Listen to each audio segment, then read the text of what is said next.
Right, still on the African continent, peace talks called to resolve the Burundi political crisis have been cancelled following a boycott by the Burundian government.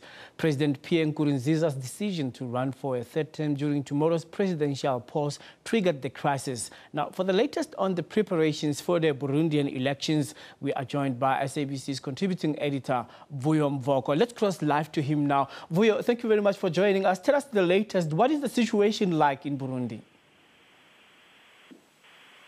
Well, thanks very much, Collins. Yes, we just spoke a short while ago to the NDD-FDD chairperson who effectively runs the party from the party's headquarters. We're talking about the ruling party now, the party of President Pierre Nkurunziza. We asked him why they withdrew yesterday, seemingly from the talks, and from what he told us, one, they had an objection with several parties that had actually endorsed the attempted coup, and they didn't want to appear in the same forum with those people because they believe that those parties should first denounce the coup plotters and dissociate themselves from that particular act, and only then will the ruling party then begin to explore what needs to be explored at the recommendation of the East Africa community. So that was the reason they didn't show up, something, of course, that raised a lot of fear among the parties and those interested in what is going on here, thinking now that the ruling party has in fact withdrawn or reneged from an agreement, an in-principle agreement that was there. Now, beyond that point, he also told us that his party is actually keen, is actually recommitting to the talks. However, they do not think that between now and tomorrow's election that would be possible.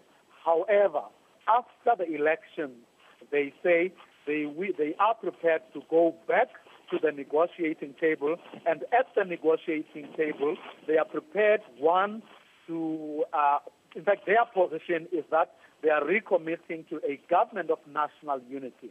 However, they say the law stipulates that those people who can be roped into a government of national unity are only people or parties that would have attained a 5% threshold in the election. So that then, that is if they will be true, the ruling party will be true to their word, that then means that the talks will be back on track, because remember, it wasn't a precondition that we should have the talks before tomorrow's presidential election. That was not the issue. The issue was whether the talks can continue before a new government is installed. So they believe, as the ruling party, that they have now cleared that matter, and those that are genuinely interested in the government of national unity talks can then go back to the drawing board. Back to you, Colin. Okay, can we briefly say that all is set in as far as an independent electoral commission is concerned to carry out the electoral process until everybody is able to feel free to go to the polls?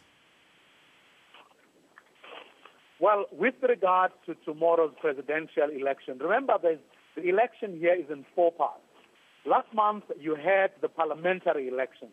Tomorrow, you're going to have the presidential election and other Senate elections, and then local elections as the 4th leg. Now, the parliamentary elections have already taken place, and that is where President Nkurunziza's party got 77% of the votes. Now, tomorrow will be the presidential election, and there you have 8 candidates. And the President Pierre Nkurunziza is the front runner by far. Now, that election is indeed going to take place. I spoke about a couple of hours ago to the Electoral Commission chairperson, who told us that there is no stopping tomorrow's election because the conditions as they are even better than the way the conditions were this time when the country was going to the parliamentary election a month ago. He says even the pockets of violence that we saw in the run-up to that particular poll a month ago are nowhere to be seen He believes that after that election, they were even able to engage the parties that he believes were actually stoking the fires to create a bit of panic. So as things stand, he says, the atmosphere is in fact much, much better than the situation was last month when a day before those parliamentary elections. Colin? Right. Vuyo Mvoko coming to us live from Bujumbura in Burundi, giving us the latest update on the build-up towards the presidential elections tomorrow in that country now.